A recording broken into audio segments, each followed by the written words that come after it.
arc-en-ciel et iris vous donnent le sourire. Popcorn. Cinéma, séries, livres, musique, vous êtes bien dans Popcorn, votre émission qui parle de pop culture. On vous retrouve aujourd'hui pour une nouvelle thématique autour de la pop culture du passé, du présent et pourquoi pas du futur. Aujourd'hui, tout au long de cette émission, nous avons Léa. Bonjour Léa. Bonjour Marie. Et moi-même Marie. Alors Léa, de quoi tu vas nous parler aujourd'hui ? Alors aujourd'hui Marie, je vais proposer à nos auditeurs une sélection de films et de séries disponibles sur Disney+. Mais attention, ce n'est pas n'importe quelle sélection, c'est une que j'ai réalisée moi-même selon mes goûts, ce que j'ai vu et surtout mes coups de cœur. Mais là Marie, tu vas me dire, mais Léa, t'es un peu en retard. Disney+, ça va faire 1 an que c'est sorti. Alors oui Marie, tu as 100% raison. Disney+ fêtera en avril prochain, c'est 1 an en France. Mais oui, souvenez-vous, nous étions confinés, tristes, démoralisés, au bord du gouffre quand soudain Disney est arrivé, tel un sauveur avec sa nouvelle plateforme remplie de nos souvenirs d'enfance. Bon, on a dû patienter parce que la mise en ligne en France avait été repoussée. Mais voilà, maintenant nous pouvons profiter de cette si belle plateforme, en plus de Netflix, Amazon Prime, Canal+, OCS, etc. Bon, en clair, elle s'ajoute à une longue liste de plateformes déjà existantes. Mais aujourd'hui, je vous ai promis une sélection. Alors pourquoi maintenant et pas avant ? Car depuis le 23 février dernier, Disney+ propose Disney Star, un catalogue plus adulte avec des séries et des films cultes comme les Die Hard, Grey's Anatomy ou Scandale, Un contenu qui renouvelle totalement le catalogue de la plateforme, car jusque-là, hormis The Mandalorian, Les Simpsons et l'univers Marvel, la plateforme était bien pauvre en films plus adultes. Parce que oui, c'était surtout des dessins animés, les Disney, quoi. Donc la section Star n'est pas payante, en plus de l'abonnement, ce qui est bien pratique. Bon, même si je vous cache pas, les prix augmenteront le mois prochain, ou en avril, je sais plus trop, mais ça va augmenter incessamment sous peu. Mais bon, c'est inclus dans l'abonnement de base, c'est un nouveau catalogue réservé aux adultes. Donc si vous n'avez pas encore la plateforme, c'est le moment de se faire tenter par Disney+, car le catalogue Star possède du lourd. Alors je pourrais vous faire une liste longue et ennuyeuse sur tout le catalogue. Mais au lieu de ça, j'ai préféré vous faire ma petite sélection personnelle, une sorte de classement de mes séries et films favoris. Donc, il va y avoir 2 classements. Le premier avec les séries et le deuxième avec les films. Popcorn. Donc, commençons avec le classement des séries. Donc tout d'abord, c'est un classement, ça veut pas dire que si la série je la mets en premier, c'est-à-dire que c'est ma préférée, hein, c'est juste pour les ranger. Donc il y a tout d'abord Futurama. Donc grande fan des Simpsons, c'est tout naturellement que j'apporte une place particulière dans mon cœur à Futurama. Cette série déjantée raconte l'histoire de Fry qui se retrouve congelé en 1999 et décongelé à l'aube du 31e siècle. Les personnages ne sont pas aussi cultes que la famille de Springfield, mais tout aussi drôles et cramés. Et Futurama était pendant longtemps diffusé à la télé, mais là, ça fait quelques années qu'il ne le diffuse plus, donc c'est vraiment le moment, vu qu'il est sur la plateforme, de redécouvrir ou de découvrir la série. Ensuite, il y a American Dad. Bon, promis, ma liste ne sera pas remplie que de dessins animés pour adultes, mais je voulais quand même mentionner American Dad pour son côté un peu loufoque et énervant. De plus, le personnage de Roger l'extraterrestre aux multiples personnalités reste mon personnage favori de tous les temps. L'histoire, donc, est celle d'une famille américaine avec Stan Smith en père de famille qui est pro-armes, bossant pour la CIA et franchement, il est détestable à souhait. Mais Stan et toute sa famille, en plus de Roger et donc l'extraterrestre et Klaus, le poisson rouge parlant, vivent des aventures plus déglinguées les unes que les autres. Mais attention, ça passe ou ça casse. Ensuite, à la même place, entre guillemets, je vais mettre Desperate Housewives et Devious Maids. Je ne sais pas si vous connaissez, mais la série a été créée par Mark Cherry, qui est aussi le père de Desperate Housewives. Et les 2 séries se valent énormément. La première, je vous fais plus le résumé tellement elle est culte.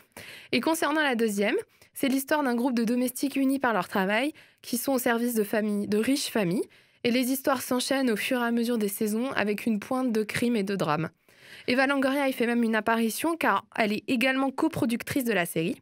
Le casting est 100% latino, les histoires dignes de nos femmes au foyer désespérées préférées et on retrouve l'univers de Desperate Housewives si drôle et émouvant. Donc fans de Brie, Lynette, Suzanne et Gabi, foncez voir Devious Maze, elle vaut grandement le détour. Et un petit fun fact, cela fait 3 ans que je dois finir la série, mais je suis si triste à l'idée de la terminer que depuis 3 ans, les 6 derniers épisodes m'attendent au chaud d'être vus. Donc promis, maintenant qu'elle est sur Disney+, je finirai la série. Tu n'as plus d'excuses là. Je n'ai absolument plus d'excuses. Ensuite, une série très chère à mon cœur, il s'agit de New Girl. Alors pour ceux qui ont déjà Netflix, elle est également disponible sur leur catalogue. Cette série, c'est juste une pépite, un sucre, un amour de douceur. Je pourrais vous parler pendant des heures de cette série, avec surtout l'actrice principale qui est Zooey Deschanel. C'est un délice, elle y incarne donc Jessica Day, une femme un peu maladroite mais attachante, et ça raconte l'histoire de ces 3 colocataires aux personnalités si uniques. Le résumé mis sur Disney dit tout, donc je vais vous le lire. New Girl est une série comique qui porte un regard moderne sur l'amour et l'amitié à travers les aventures de 5 amis qui cherchent leur place dans le monde. Je vous promets que les 7 saisons filent à une vitesse dingue et on se sent super vide après l'avoir fini, tellement elle nous remplit d'émotions en la regardant. Donc je vous la conseille parce que c'est vraiment une douceur. Ouais, c'est le Friends des temps modernes. Ouais, c'est mieux. Moi, je l'ai adoré, je l'ai regardé en un été et je l'ai commencé pendant le confinement et j'ai aucun regret. Je l'ai fini il n'y a pas longtemps. Elle est superbe. Voilà. Donc franchement, c'est l'occasion de la découvrir. Ensuite, je voulais vous parler brièvement de Grey's Anatomy. Alors, elle est déjà présente sur Amazon Prime, mais la série médicale la plus connue sur cette terre est accessible sur Disney+ également. Les 15 saisons, tout du moins. Alors, si vous ne l'avez jamais vue, c'est l'occasion, car après tout, c'est Grey's Anatomy quand même. Et je finirai par les séries, par celles que je n'ai pas encore vues et qui sont cultes et que j'aimerais vraiment voir. Tout d'abord, il y a Glee. Alors, je sais que pour les plus fans qui vont m'entendre, ça fait mal d'entendre que je ne l'ai jamais vu, mais je n'ai jamais vu Glee. Je pense avoir loupé une partie de mon adolescence, mais promis, je vais me rattraper. Ensuite, il y a Modern Family. Je crois qu'elle est également disponible sur Netflix. Alors, je l'ai commencé, mais je ne l'ai pas continué. Pour ceux qui ne connaissent pas, l'histoire de la série tourne autour de 3 familles différentes mais liées. En fait, ensemble, elles forment une grande famille. À travers l'objectif d'un réalisateur de documentaire et de son équipe. C'est hilarant, chaotique et touchant. La série est elle aussi une pointe de douceur à regarder sans modération. Donc voilà. Ensuite, on va passer au classement des films. Alors, promis, pour les films, on ira plus vite. J'en ai repéré quelques-uns, mais je vous invite fortement à fouiller dans le catalogue de Star. Donc, j'ai tout d'abord mis Deadpool. Et oui, notre anti-héros favori est de la partie. Je vous conseille donc de découvrir ce personnage décalé, immortel, fan de licorne et de Hello Kitty. Le film, donc pour résumer brièvement, revient sur la vie de Wade Wilson, mais surtout sur sa traque de l'homme qui a presque anéanti sa vie. Ryan Reynolds y a mis son cœur et ses tripes pour nous offrir le meilleur des anti-héros. Ouais. Et je vous le conseille aussi de le voir parce que ça fait plaisir de voir un personnage décalé qui remplit pas les critères du héros parfait comme on peut voir dans les Marvel, celui qui sauve la planète tout entière. Donc c'est vraiment à voir parce que c'est rafraîchissant. Et puis c'est comique quoi. Ouais, c'est super drôle. Ça qui m'a waouh. Et Ryan Reynolds l'incarne extrêmement bien et il a mis vraiment une dizaine d'années à mettre ce film sur pied, donc rien que pour ça, il mérite d'être vu. Clairement. Ensuite, je vais parler... Alors, il y a beaucoup de comédies musicales qui sont arrivées aussi dans la plateforme sur Star. Il y a notamment Le Moulin Rouge. Mais moi, je voulais vous parler de The Greatest Showman, avec mon superbe accent anglais. Donc, je vous conseille ce film, plus pour les musiques que pour l'histoire. Si je peux être honnête, bien que l'histoire est très émouvante, les musiques sont douces, sublimes, délicates et vraiment super. En plus, chantées par des artistes exceptionnels. C'est certain que vous allez écouter la bande originale pendant des semaines, en pleurant certainement, parce qu'elle est, elle est hyper prenante. Concernant l'histoire, je vais quand même vous raconter. Donc, la comédie musicale est inspirée de la vie de P.T. Barnum, un visionnaire parti de rien pour monter le plus grand spectacle sur Terre où les rêves deviennent réalité. Oh. Et en termes d'acteurs, nous avons Hugh Jackman, Zendaya Coleman ou encore Zac Efron, voilà, pour les noms les plus connus. Mais pour découvrir tous les autres artistes, chanteurs et acteurs qui s'y trouvent, ils valent le détour. Et les chorégraphies, elles sont magnifiques. Les costumes, les chansons. C'est vraiment un coup de cœur de ces dernières années. Exactement. Je l'ai vu 3 fois au cinéma quand il est sorti. Visuellement, il est beau et au cinéma, c'était une super expérience, mais à la maison, je pense que c'est tout aussi bien. Tout aussi bien. Et on devient vraiment accro à la bande originale du film. Totalement. Pour finir, je terminerai avec 4 films qui sont dans le même registre. Tout d'abord, Le diable s'habille en Prada, film avec les sublimes Meryl Streep et Anna Thaoué, dans un New York où la mode est une zone de guerre et où se faire une place est difficile, à regarder d'urgence quand on a un coup de blues et qu'on souhaite passer un moment de détente en fin de semaine. Il est vraiment la base. Ouais. Dans le même esprit, nous avons Pretty Woman. Alors, si vous savez, ce fameux film où la sublime Julia Roberts joue une prostituée embauchée par Richard Gere. Bon, alors j'avoue, ce résumé donne pas très envie, mais pour ceux qui l'ont vu, ils savent de quoi je parle et il est vraiment, pareil, rafraîchissant. Et Julia Roberts, c'est juste une actrice exceptionnelle, donc rien que pour ça, le film vaut le détour. Ah oui, ça c'est sûr. Ensuite, nous avons également Just Married. Donc je vous en parle car le film met encore une fois en scène Julia Roberts et Richard Gere, mais cette fois, lui est journaliste engagé pour écrire un article sur Maggie Carpenter, donc interprétée par Julia Roberts, qui ne cesse de plaquer ses fiancés devant l'hôtel avant leur mariage. Ah bah. Donc lui, pareil, rafraîchissant, doux, vraiment un film à regarder sous une couette avec un thé, enfin, remplir tous les clichés du moment cocooning. Et enfin, je finirai sur Working Girl. Donc ça, c'est un film qui date des années 90. Il retrace la vie de Tess McGill, interprétée par Melanie Griffith, une secrétaire de Staten Island, New York pour ceux qui ne savent pas, et décide d'user de son intelligence et de son talent pour s'élever dans les échelons d'une industrie new-yorkaise en plein boom. Il est motivant, doux et nous donne envie de crier Girl Power à la fin. Working Girl a une place particulière dans mon cœur car il fait partie des nombreux films que je regarde avec ma maman en boucle chaque année, ainsi que tous les films de Julia Roberts que Julia Roberts a fait entre 1990 et 2005, je pense.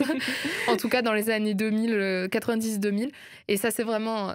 Working Girl, c'est un film que j'associe à ma mère parce que c'est vraiment elle qui me l'a fait découvrir et on connaît les répliques par cœur. Et il est vraiment... C'est vraiment un enfin, j'ai envie d'appeler ça des comfort films parce que c'est vraiment des films qui nous donnent envie de vivre dans une petite bulle parfaite où tout va bien et rien n'est grave. Donc bien entendu, il y a plein d'autres films qui méritent d'être revus.